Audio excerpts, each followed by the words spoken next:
नमस्कार बच्चों, मैं रमेश काला और आप देख रहे हो जीके विद काला। दोस्तों, कक्षा 8 सामाजिक विज्ञान का हमारे अतीत भाग 3 इतिहास में पहला आपका पाठ है कैसे, कब और कहाँ। बोर्ड परीक्षा 2024 के हिसाब से इसे बनाया गया है। परीक्षा में सारे क्वेश्चन इसी में से आएंगे। वीडियो अंत तक देखें, चैनल को सब्सक्राइब करके बेल आइकन को प्रेस कर लें। पहला आपका अध्याय है कि कैसे, कब और कहाँ। ये हमसे पूछना चाह रहा है कि इतिहास के बारे में पूछना चाह रहा है। जो तारीखें हैं वो किस प्रकार से महत्वपूर्ण है, क्या कोई डेट विशेष है, तारीख विशेष है, वो ही महत्वपूर्ण है। कहाँ कौन सी क्या घटना होती है। तो कहने का मतलब सबसे पहले तो हम जानेंगे कि इतिहास क्या है, तारीखें क्यों महत्वपूर्ण होती हैं, इन तारीखों को, इन रिकॉर्ड्स को कैसे सुरक्षित रखा जा सकता है। जब कोई भी चीज़ हमारे दिमाग में आती है, पहले की चीज़ हमारे दिमाग में आती है तो वो कैसे हुई, कब हुई, कहाँ हुई, ये कई सवाल होते हैं। तो बहुत ही मोस्ट इम्पोर्टेंट वीडियो है। पहली चीज़ हम जानेंगे कि इतिहास क्या है। आम समझ के हिसाब से इतिहास को तारीखों का पर्याय माना जाता है। अगर कोई डेट विशेष है, जैसे 1857 में ये हुआ है ना, या 1947 में ये हुआ, या ईस्वी पूर्व में ये हुआ, ये जो कुछ घटनाएं होती है, अगर डेट आ जाती है तो ये लगता है कि इतिहास है। नहीं, डेट ही इतिहास नहीं है, लेकिन केवल तारीखों का अध्ययन ही इतिहास नहीं है दोस्तों। ये अलग अलग समय पर समाज में आए बदलावों का भी अध्ययन है। तो कोई डेट विशेष है वो इतिहास नहीं है। समाज में किस प्रकार से बदलाव आए, सिंधु सभ्यता में कैसे बदलाव आए, वैदिक सभ्यता में कैसे बदलाव आए, फिर मौर्य साम्राज्य में किस प्रकार के बदलाव थे, गुप्त साम्राज्य में किस प्रकार के बदलाव थे, फिर मुस्लिम शासक आए तो कैसे बदलाव थे, अंग्रेज आए तो कौन कौन से बदलाव थे, फिर देश आज़ाद हुआ तो कौन से बदलाव थे। ये जो लंबी समयावधि के बदलाव हैं, ये इतिहास है। इसका संबंध इस बात से भी है कि अतीत में चीज़ें किस तरह की थी। अतीत का मतलब पुराने समय में चीज़ें किस तरह की थी, उसमें क्या बदलाव आए। अतीत की घटनाओं का क्रमबद्ध अध्ययन इतिहास है। तो कोई तारीख विशेष जो आपके दिमाग में आती है वो इतिहास नहीं है। अतीत में जो क्रमबद्ध घटनाएं घटी, किस प्रकार से बदलाव आए, वो सारी घटनाएं क्या है, वो इतिहास के अंतर्गत आती है। तो इतिहास बहुत लंबा चौड़ा है ना। लेकिन इसमें तारीखें महत्वपूर्ण होती है। वो किस लिए महत्वपूर्ण होती है कि तारीखों के हिसाब से हम अंदाज़ लगाते हैं कि उस समय ये घटना हुई, उस समय ये घटना हुई। जैसे तारीख ही तो महत्वपूर्ण है कि 1857 में 1857 की क्रांति हुई, जिसे प्रथम स्वतंत्रता संग्राम कहा जाता है। तो तारीखों के हिसाब से तो ये महत्वपूर्ण है। अतीत में चीज़ें किस तरह की थी और उनमें क्या बदलाव आए।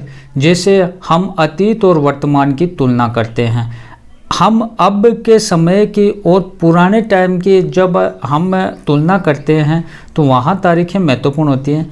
ऐसी प्रक्रियाओं के लिए कोई तारीख करना गलत होता है जो एक लंबे समय तक चलती आ रही है। अब देखो, यहाँ थोड़ा सा आप समझें, तारीखें महत्वपूर्ण होती है, इसमें कोई दो राय नहीं है। लेकिन एक तारीख विशेष से हम अंदाज़ा नहीं लगा सकते।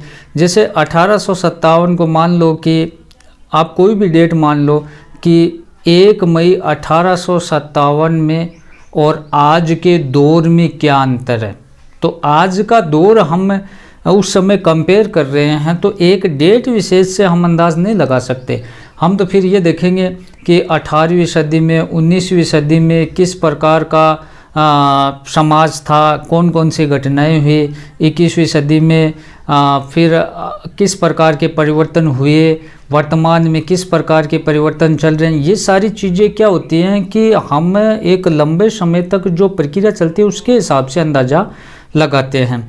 अब देखो, स्कॉटलैंड के अर्थशास्त्री तथा राजनीतिक दार्शनिक जेम्स मिल ने 1817 में 3 विशाल खंडों में ब्रिटिश भारत का इतिहास, देखो आप समझें, स्कॉटलैंड के अर्थशास्त्री थे, कौन थे, James mill.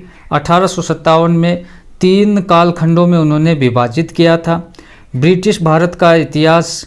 A history of British India, उन्होंने एक पुस्तक लिखी। किसकी पुस्तक थी? जेम्स मिल की ब्रिटिश भारत का इतिहास, अंग्रेजी में कहते हैं ए हिस्ट्री ऑफ इंडिया। ओके, इसमें भारतीय इतिहास को 3 कालखंडों में उन्होंने विभाजित किया। कोई डेट विशेष इसमें नहीं है, देखो कि ये उस सन में ये हुआ था, ऐसा कुछ नहीं। उन्होंने 3 कालखंड बनाए कि एक तो हिंदू काल, एक मुस्लिम काल, एक ब्रिटिश काल। ओके, मिल को लगता था कि अंग्रेज आने से पहले, देखो ये अंग्रेजों का काल था, मुस्लिम काल था, ये हिंदुओं का काल था। तो ये जेम्स मिल है, इसको ये लगता था कि अंग्रेज आने से पहले भारत में इन हिंदू और मुसलमान तानाशाहों का ही राज चलता था। ठीक है, मिल को लगता था कि एशियाई समाज सभ्यता के मामले में यूरोप से पीछे हैं। अंग्रेजों द्वारा सुझाए गए वर्गीकरण से अलग हटकर इतिहासकार भारतीय इतिहास को आमतौर पर प्राचीन, मध्यकालीन, आधुनिक काल में बांटकर देखते हैं। ये मिल ने बांटा था हिंदू, मुस्लिम, ब्रिटिश में। ध्यान रखें, मिल ने किस में 3 कालखंडों में बांटा था, हिंदू, मुस्लिम और ब्रिटिश। ओके, लेकिन भारतीय इतिहासकार हैं वो आमतौर पर प्राचीन काल, जैसे उस समय सिंधु सभ्यता, वैदिक सभ्यता और आपके मौर्य, गुप्त साम्राज्य ये थे। मध्यकाल, इसमें खिलजी वंश था, तुगलक वंश था, ठीक है, और मुगल वंश था। आधुनिक काल, जिसे अंग्रेज़ों के टाइम से जाना जाता है। बांट कर ये देखते हैं, भारत पर अंग्रेज़ों के शासन में लोगों के पास समानता या मुक्ति नहीं थी।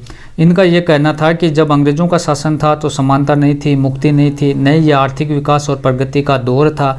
अनेक इतिहासकार इस युग को औपनिवेशिक युग भी कहते हैं, गुलामी का युग भी कहते हैं, है ना, औपनिवेशिक युग भी कहते हैं। अब औपनिवेशिक क्या होता है भाई?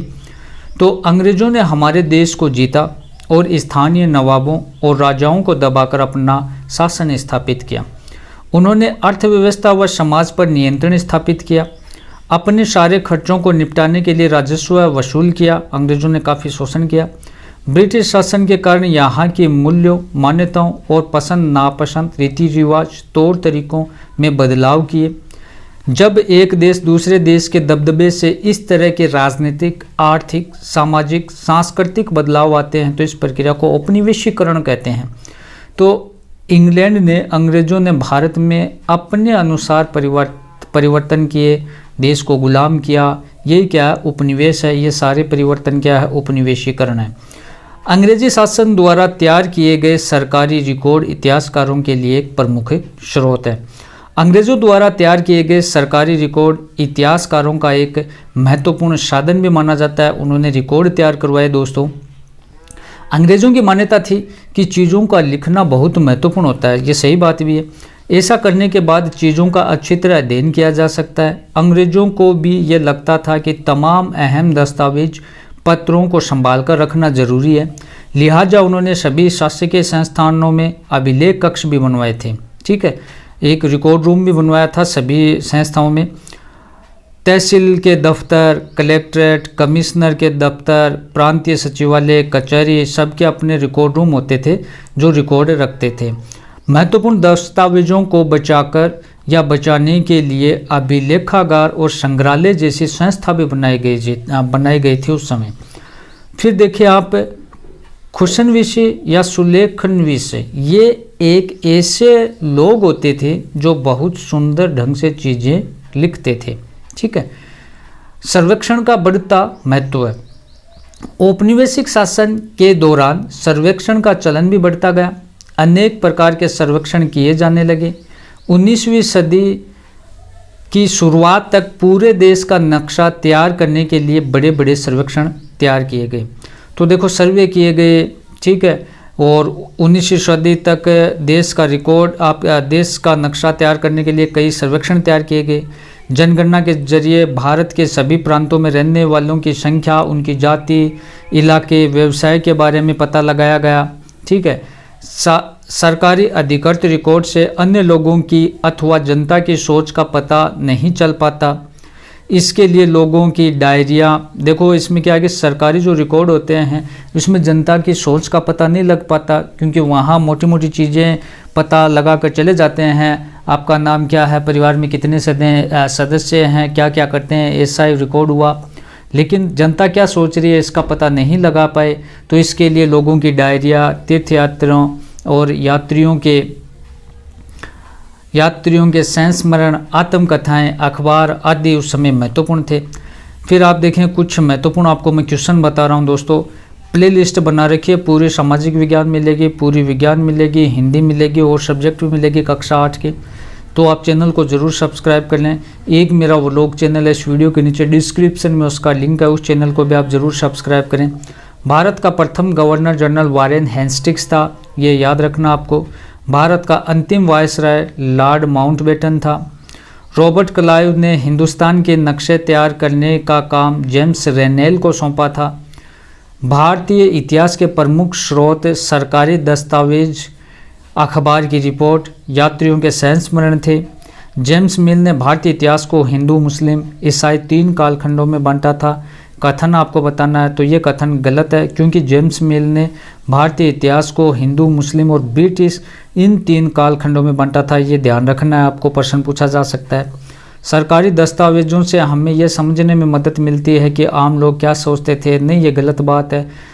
आम लोगों की सोच का पता लगाने के लिए तो उनकी डायरिया, तीर्थयात्रा, स्मरण, ये चीज़ें देखनी होती थी। अंग्रेज़ों को लगता था कि सही तरह शासन चलाने के लिए सर्वेक्षण महत्वपूर्ण है, तो बिल्कुल सही बात है। तो इस प्रकार से मैंने पहले पार्ट की आपको मोटी मोटी चीज़ें बताई। बोर्ड परीक्षा 2024 के लिए आपको मोस्ट इम्पॉर्टेंट क्वेश्चन भी दिए जाएंगे। चैनल को सब्सक्राइब करें और इस वीडियो को शेयर करें। प्ले लिस्ट में जाकर आप देख लें, आपको और सब्जेक्ट भी मिलेंगे। एक मेरा व्लॉग चैनल है, इस वीडियो के नीचे डिस्क्रिप्शन में उसका लिंक है, उस चैनल को भी जरूर सब्सक्राइब करें। धन्यवाद दोस्तों।